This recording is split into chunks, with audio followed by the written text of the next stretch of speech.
What's going on, everybody, and welcome back to Myles of Horror, the only channel that's going to make you scream.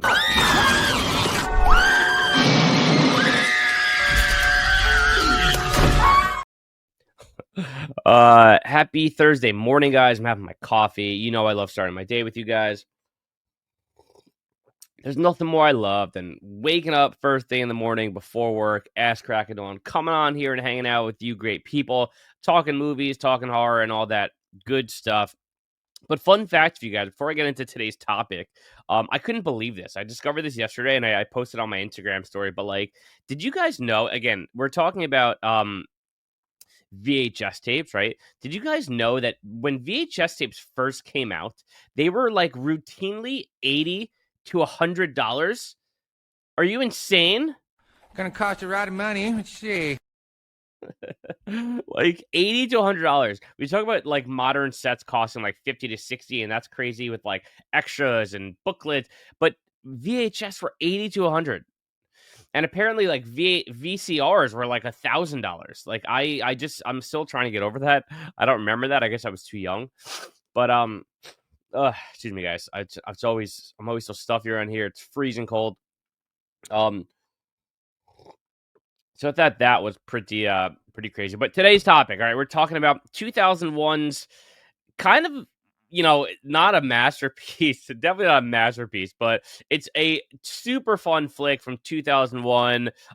None other than Valentine.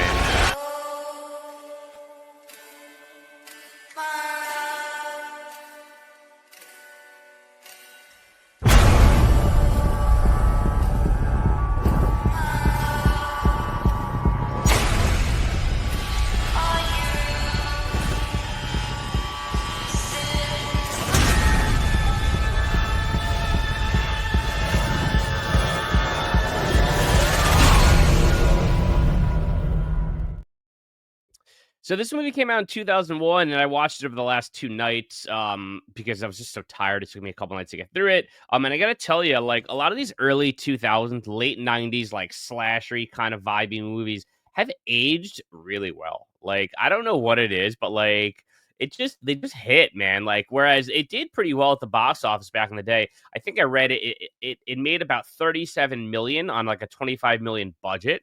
So it did okay. I think it was a big teeny bopper movie. The cast was excellent. But these early 2000s, late 90s slashers were like have just aged so well. I'm getting such a kick out of revisiting these movies now. I vividly remember seeing Valentine in the theater when I was a kid. There's a scene with David Boreanaz, towards the end when he's walking down a staircase where I remember so vividly watching that in theater and like trying to piece things together and figure out what's going on, because a little bit of a confusing ending for a kid rather. And but anyway, so I watched it on VHS because that's the only way I own this movie. Now there was a Scream Factory Blu-ray that was put out, I think, in 2015. And I believe it's the only other way to own this movie. So this thing's due for some kind of a big time, release, and I wouldn't shock me if it gets to 4K. But I had so much fun with this one, guys. Again, so it's from 2001, and like I said, the cast was fantastic, guys. Like, it's really even hard to pinpoint who the main character is because there's so many like big name actresses. You got Denise Richards, David Boreanaz, Marley Shelton, who I believe is the cop in Scream as well. Jessica Capshaw, Katherine Heigl. So a lot of, big actors and actresses, some of whom were just getting started, like Katherine Heigl. She's super young in this.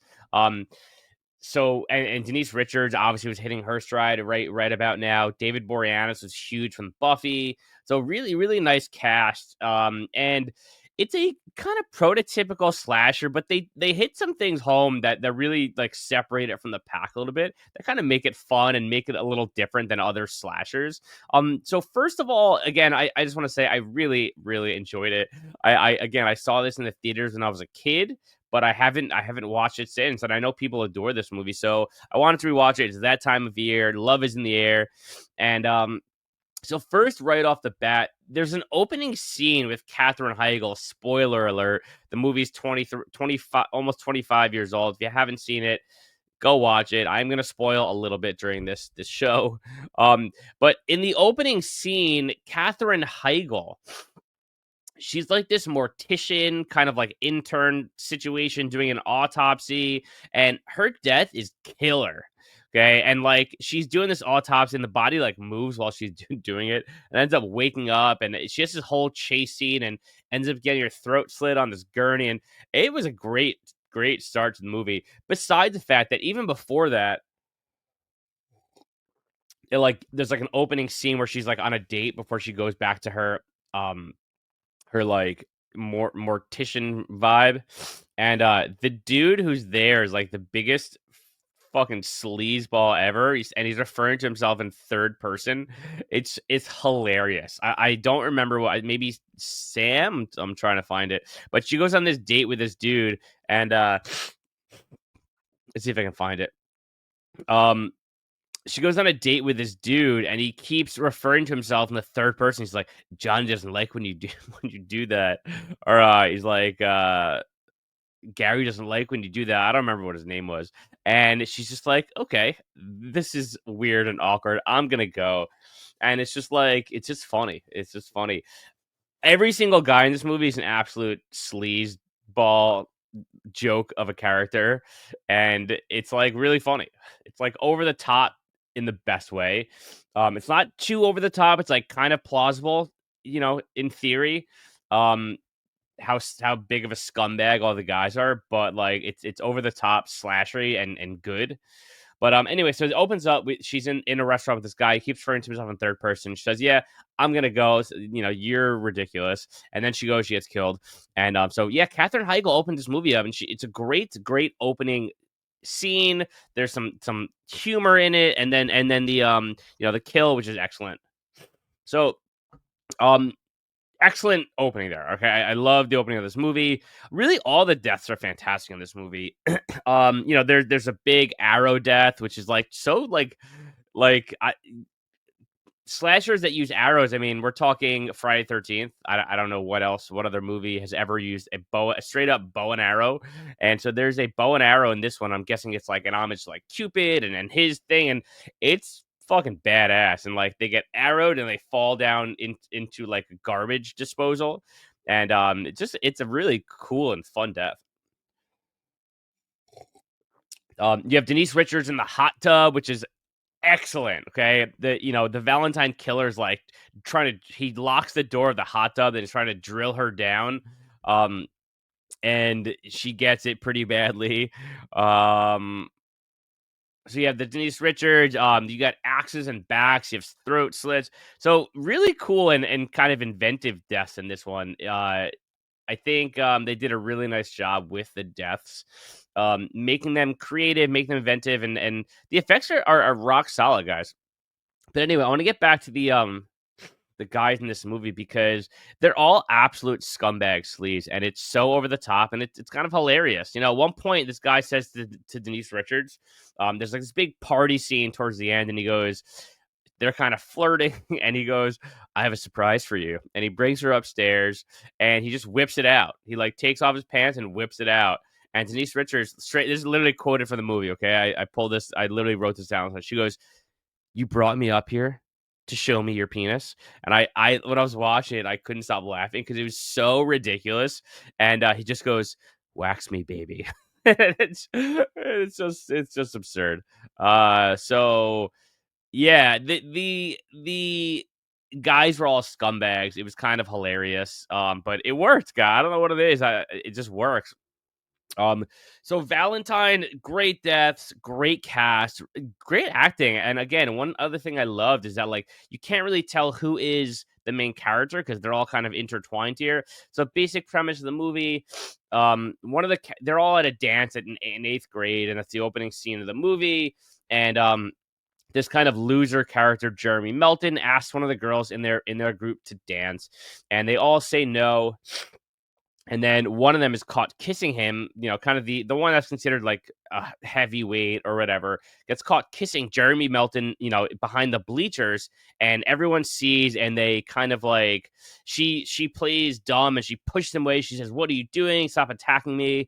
And everyone kind of like goes ham on Jeremy Melton, and then he gets somehow sent to a mental institute. Okay, and so she, the heavy character lied and gets him sent to a mental institute. So the premise is the fact that like everyone thinks Jeremy Melton has escaped and is back to get revenge on everyone that sent him there, yada yada. And I'm not going to spoil the exact ending, but it's cool. It's kind of like a twisty ending, but I will say this, okay? It came out in 2001, okay? And 2001 was a really kind of shitty year for horror. There was not much going on. You had Jason X, Jeepers Creepers, Scary Movie 2, Session 9, 13 Ghosts, Valentine, Bones, Dagon, Elvira's Haunted Hills, Ghosts of Mars, Horror Vision, which was a full moon title. I mean, like, not great for me at least. But the movie really held up. But you had a lot of those like slashers and like, you know 13 Ghosts and Scary Movie 2 and Jeepers Creepers. So there were some hidden gems there, but overall it's just a really kind of down year. But anyway, the movie is Valentine. Really cool cover art there. I would love to get an upgraded edition on this, but I really enjoyed watching VHS. It was really fun to kind of like, get the ripples and get some of that graininess and that roundness that made the theater experience so much fun back in the day, or the tape store experience so much fun back in the day. So you see the artwork on there. So let me know if you guys have seen this one, because I really enjoyed it. I loved revisiting it. I hadn't seen it in so long. And it was like a movie that now I kind of want to watch like every Valentine's Day. Um, Remember that kid everyone ignored on Valentine's Day? Well, he remembers you. It was just fun, guys. Valentine's Day was super, super cool. I really enjoyed it, revisiting it. Let me know your thoughts on this gem in down below. If you thought this was a like hidden gem, I know a lot of people that love this movie. So let me know your thoughts on Valentine down below. And let's talk movies. Thank you guys for hanging out, and I'll catch you on the flip. Peace.